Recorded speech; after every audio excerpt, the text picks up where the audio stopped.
Hello and আসসালামু আলাইকুম everyone. এইটা ছিল আজকে আয়রার বার্থডে ব্লগ। আমি এইটা নিয়ে আসছিলাম সাজানোর জন্য। চিন্তা করেছিলাম যে এইটার মধ্যে হ্যাপি বার্থডে লেখা লাগাবো, কিন্তু আমি যেই কালারটা চেয়েছিলাম এই কালারটা আমি পাইনি। তো এটা একটু প্যাচ লেগে গিয়েছিল, এই জন্য এটা মনি খুলে নিচ্ছিল এখানে। আর এখানে আয়রা বসে বসে খেলছিল আর ও দেখছিল যে আমরা আসলে কি করছি। দেন অনেকক্ষণ পরে এটা অলরেডি খুলেছে, কিন্তু এগুলো অনেকগুলোই ছিঁড়ে যাচ্ছিল। শুধু শুধু এটা কেনা, আমার মনে হয় না যে এটা কেনার কোনো প্রয়োজন ছিল। এই যে এখানে একটা ফিতা ছিঁড়ে গিয়েছিল, এই জন্য এটা ওবে অনেকবার ঘোরাচ্ছিল আর এখানে মনি লাগাচ্ছিল ভালোভাবে। এই যে এখানে অনেকগুলো ছিঁড়ে গিয়েছে, লাস্টে আসলে কিছুই ছিল না, জাস্ট কয়েকটা ছিল।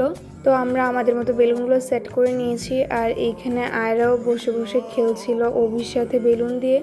আয়রার অনেক বেশি পছন্দ বেলুন। আর এইখানে গরুর মাংসটাকে কষানো হচ্ছিল বিরিয়ানি রান্না করার জন্য।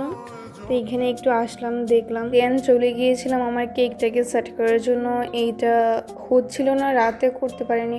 এটা হচ্ছিল না কারণ এই গরমের কারণে কেকের ক্রিমটা বারবার নরম হয়ে যাচ্ছিল, তাও আমি অনেক কষ্টে এটাকে সেট করেছি। আর এখানে এই টপারটা লাগিয়ে দিয়ে এখানে আয়রাকেও রেডি করে দিয়েছি। আয়রার বার্থডের জন্য আমি এই ড্রেসটা কিনেছিলাম। কেমন লাগছে আয়রাকে অবশ্যই কমেন্ট সেকশনে জানাবে সবাই।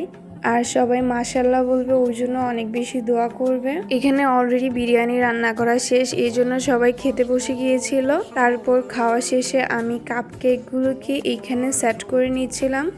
এখানে আমি ইয়েলো অ্যান্ড অরেঞ্জ কালারের কাপ কেকস বানিয়েছিলাম। দেন সব কিছুকে সেট করে টেবিলের দিকে নিয়ে গিয়েছি, সবকিছু রেডি করছিলাম খাওয়া শেষে। এই তো এখানে সবকিছু এক এক করে নিয়ে যাচ্ছিলাম।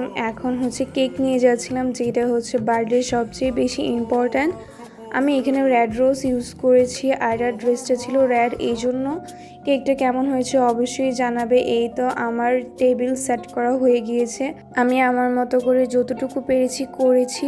এই তো আমরা সবাই মিলে কেক কাটছিলাম আয়রাকে নিয়ে, তোমরা হয়তো অলরেডি দেখে ফেলেছো। এখানে কাকি সবকে কেক কেটে দিচ্ছিল। তো আজকের ভিডিও এই পর্যন্তই ছিল, আজকের জন্য আল্লাহ হাফেজ।